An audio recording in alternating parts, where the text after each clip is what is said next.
Bon retour chez Axiofin. Nous avons un plan, le budget, et nous savons chiffrer ce que nous produisons. Bouclons maintenant la boucle de pilotage. L'analyse des écarts est l'étape où l'on compare le réel au budget et, surtout, où l'on explique la différence. N'importe qui peut soustraire deux chiffres. La valeur du contrôleur est de décomposer l'écart en causes sur lesquelles un manager peut vraiment agir. C'est ce que cet épisode vous apprend. Notre chemin, ce que dit vraiment un écart, et ce qu'il ne dit pas. La différence entre favorable et défavorable, et pourquoi favorable n'est pas toujours une bonne nouvelle. Le budget flexé, l'idée la plus importante ici, qui rend la comparaison juste. Comment décomposer un écart en effet prix et quantité? Un cas avec une entreprise de transport. Et l'essentiel à retenir. Commençons par le bon état d'esprit. Un écart est une question, pas un verdict. Il dit où la réalité a divergé du plan, et grossièrement de combien, mais il ne dit jamais pourquoi à lui seul. Un gros écart défavorable de coût peut être une hausse de prix fournisseur. Ou simplement le fait d'avoir vendu beaucoup plus que prévu et donc dépensé plus. Traitez chaque écart comme un signal qui ouvre une enquête, pas comme une note qui condamne un manager.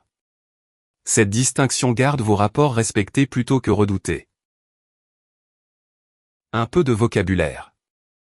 Un écart favorable, noté F, signifie que le résultat est ressorti au-dessus du budget, par plus de recettes ou moins de coûts.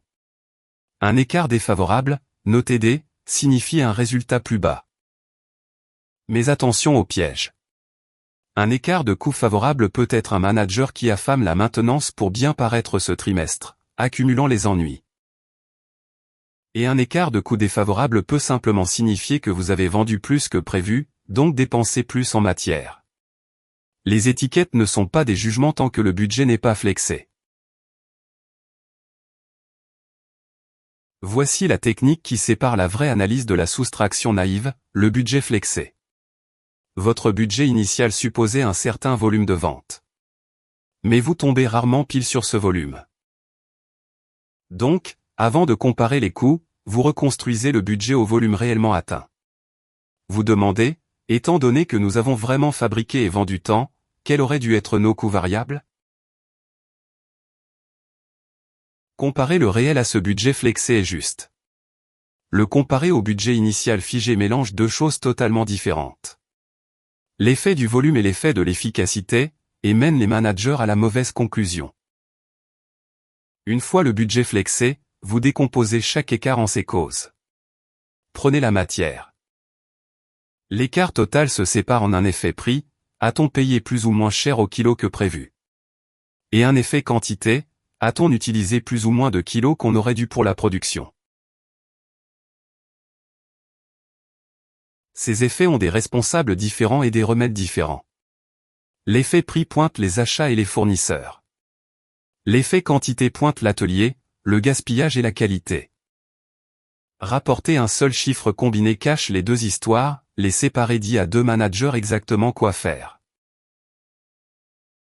Les écarts ne concernaient pas que les coûts, les recettes en ont aussi, et ils se décomposent pareil. L'écart sur prix de vente demande si vous avez vendu plus ou moins cher que budgété. Et c'est ici qu'apparaissent les remises consenties pour gagner du volume.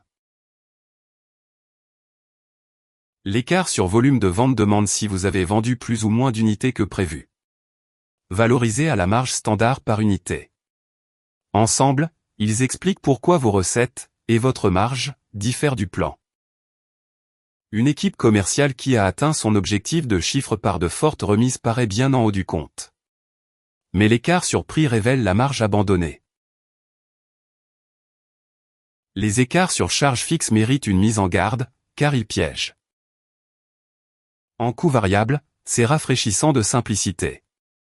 Le seul écart sur charge fixe est de savoir si vous avez dépensé plus ou moins que budgété, l'écart de dépense. En coût complet, cela se complique, se scindant en un écart de dépense et un écart d'activité. Qui reflète si vous avez assez produit pour absorber les charges fixes prévues. Cette part d'activité est un artefact comptable, pas un effet de trésorerie, et les managers la lisent souvent comme un surcoût réel. Sachez toujours de quel système de coût viennent vos écarts. Prenons Transport Calderon. Son budget carburant était de 100 000 litres à 1,75 €, soit 175 000 €. La dépense réelle de gazole est ressortie à 214 000 €, 39 000 € défavorables. Le responsable d'exploitation se prépare à une réunion difficile. Mais Calderon a aussi réalisé 20% d'activité de livraison en plus que prévu, car les affaires marchaient. Avant d'accuser quiconque, le contrôleur flexe le budget à cette activité plus élevée.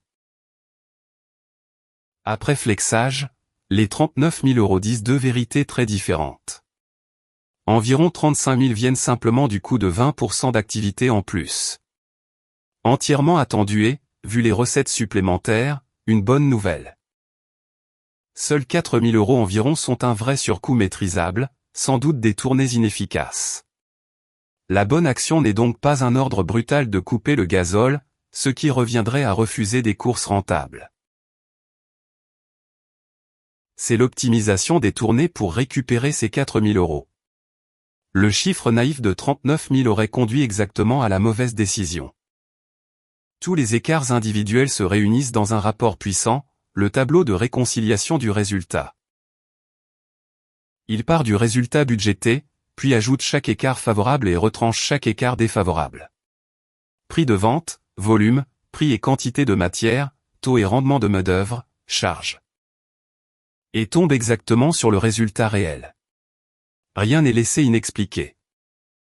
Pour un dirigeant, c'est le rapport de pilotage idéal, il répond, en une page. À la question que posait tout chef d'entreprise, nous comptions gagner tant et nous avons gagné tant. Donc que s'est-il passé précisément entre les deux? Bâtir un tableau propre qui boucle à l'euro près. C'est le moment où l'analyse des écarts cesse d'être théorique pour devenir vraiment utile. 3 erreurs. 1. Sauter le budget flexé, l'erreur la plus fréquente, qui mélange volume et efficacité, comme l'a montré Calderon. 2. Utiliser les écarts pour accuser plutôt qu'enquêter, ce qui apprend aux managers à gonfler les budgets pour toujours les battre. 3. Courir après chaque petit écart.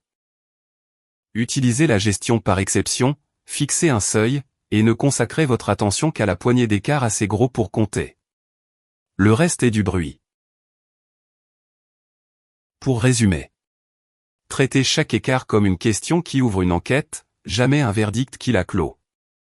Flexez toujours le budget au volume réel avant de juger un coût.